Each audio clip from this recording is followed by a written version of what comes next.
नमस्कार फ्रेंड्स, मेरा नाम है पीयूष मिश्रा और आज मैं स्टार्ट करूंगा क्लास 9th की साइंस। ठीक है, तो क्लास 9th की वीडियो सीरीज चालू करूंगा।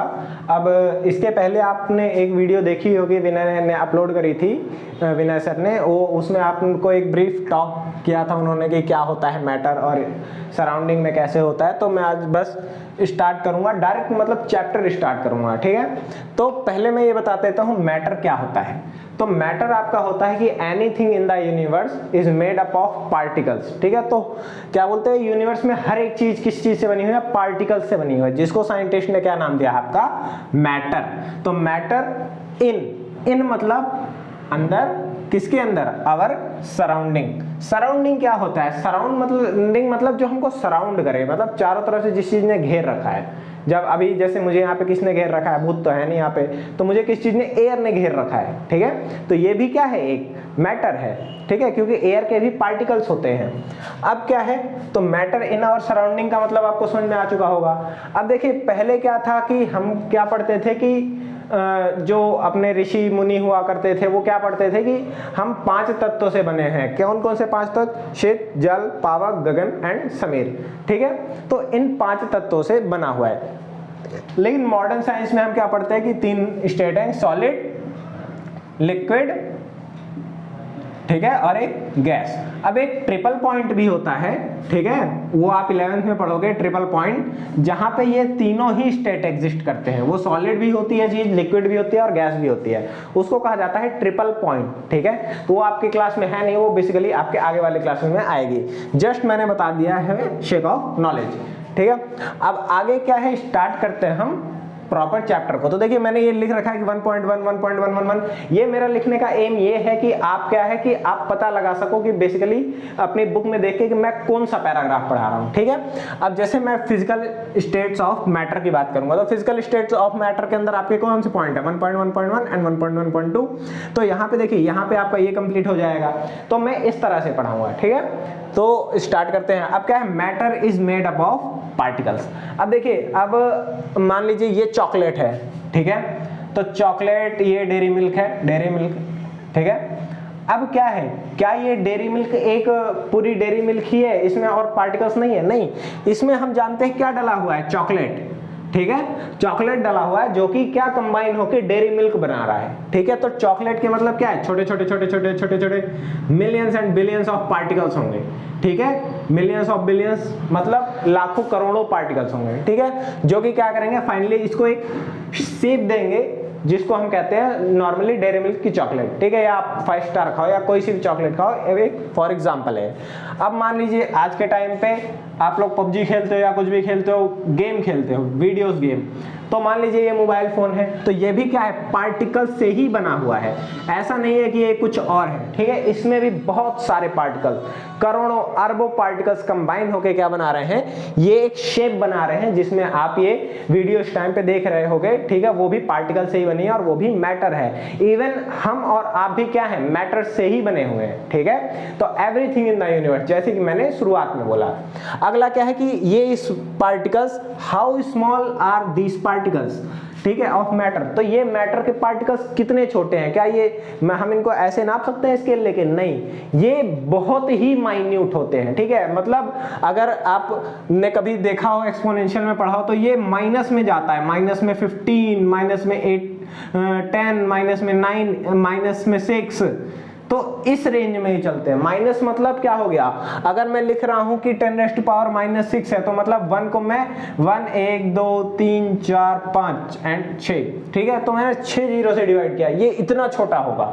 ठीक है, जब मैं 9 लिख रहा हूं तो मैंने 3 जीरो और लगा दिया, तो ये इतना, इसका सोचिए आप आंसर कितना छोटा आएगा, 0.000 एंड सब तो लास्ट में आएगा अप टू 1। ठीक है, तो देख सकते हैं आप ये कितने छोटे पार्टिकल्स हैं। इवन अगर आपने जैसे एंटमैन जैसी फिल्म देखी होंगी, तो उसमें दिखाया कि आपके एक नाखून में भी एक यूनिवर्स हो सकता है। ठीक है, और वो साइंटिफिकली प्रूवन है।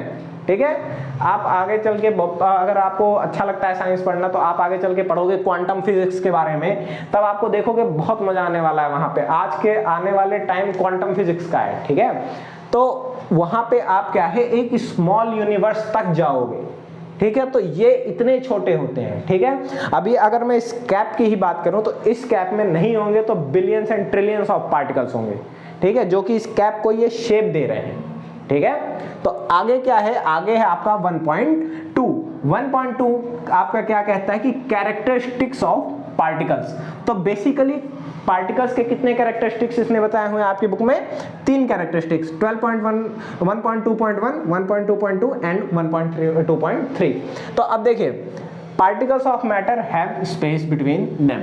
तो आप जैसे मान लीजिए क्या है कि एक्सरे होता है, आप लोगों ने देखा होगा एक्सरे जब होता है तो लाइट हमारे आर पार जाती है और जहां पे डिफेक्ट होता है वहां पे पता चल जाता है। तो अब एक बात बताइए कि अगर मेरे बीच में स्पेस नहीं होता, हाँ अब वो बात अलग है कि ये दिख नहीं रहा है मुझे कि मेरे बीच में स्पेस है, लेकिन अगर स्पेस नहीं होता तो क्या वो लाइट मेरे आर पार जाती? नहीं जाती, लिटरली सी।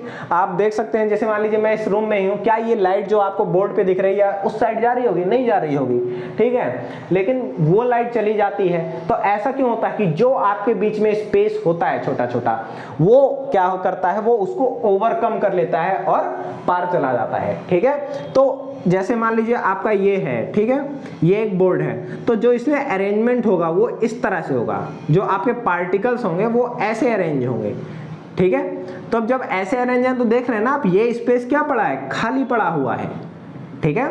और इसी को क्या कहा जाता है? Space between the particles in an matter, ठीक है। अब क्या है, हर किसी मैटर में होता है या हर किसी ऑब्जेक्ट में होता है? हाँ, चाहे आप फोन की बात करिए, चाहे आप ह्यूमन की बात करिए, हर किसी के बीच में स्पेस अवेलेबल होता है, ठीक है। अभी अगर आप आगे जब एटम के बात पढ़ेंगे कि एटम क्या होता है, तो एटम में देखेंगे आप तो 90+ % क्या होता है, उसमें खाली होता है, उस फ्री स्पेस होता है, एम्प्टी, ठीक है।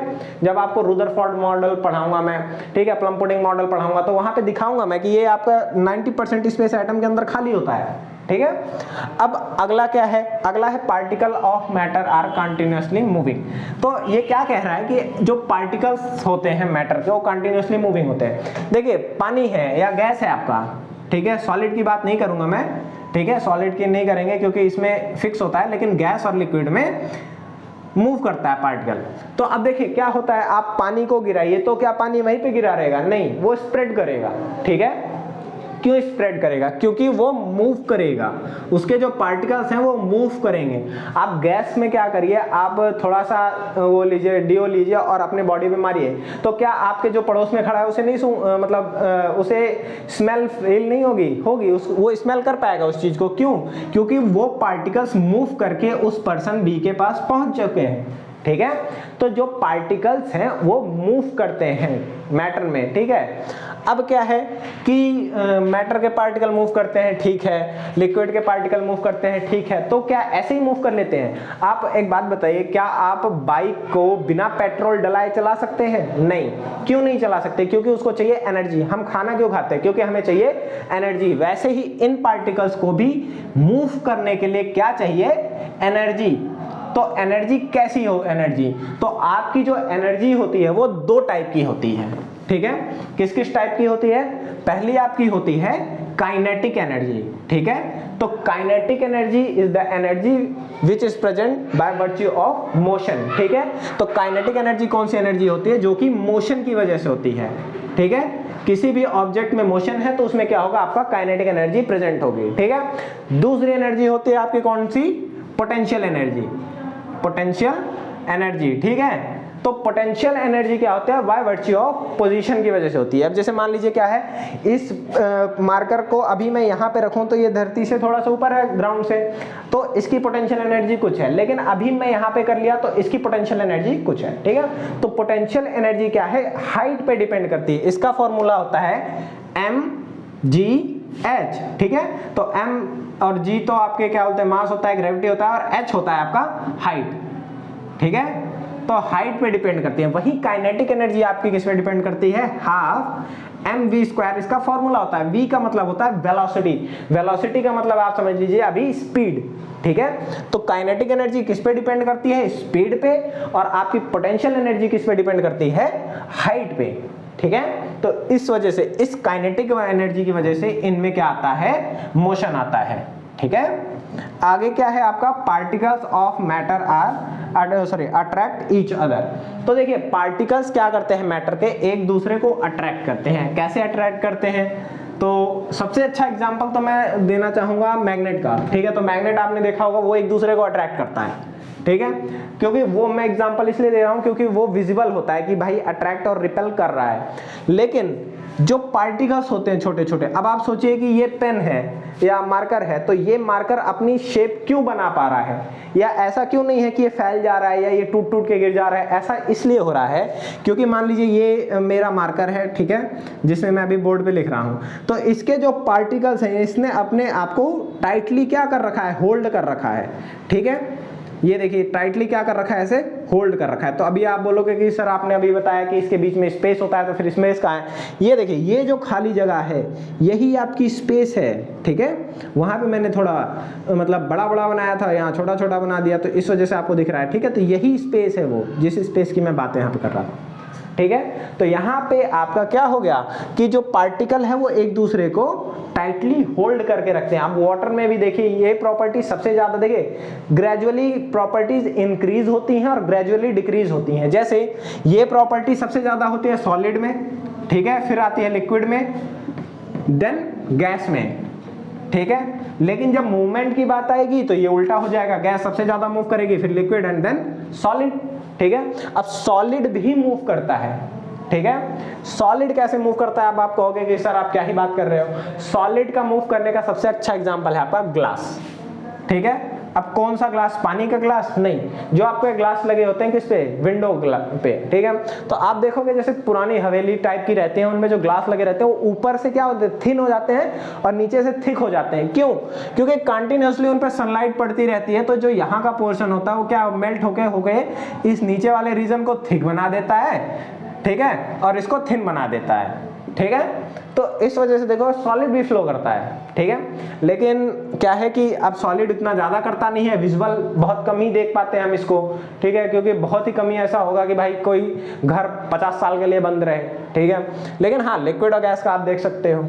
तो इसके साथ मैं इस वीडियो को खत्म करता हूं और अगली वीडियो मैं इसी पे लेके आऊंगा, मोस्ट प्रोबेबली आपको कल मिल जाएगी इसकी वीडियो, ठीक है। तब तक आप हमारे चैनल को लाइक करिए, शेयर करिए और सब्सक्राइब कर दीजिए, और आप कोई टॉपिक हमको बताइए कमेंट बॉक्स में, हम आपके लिए वो टॉपिक लेके आएंगे। तब तक के लिए थैंक यू।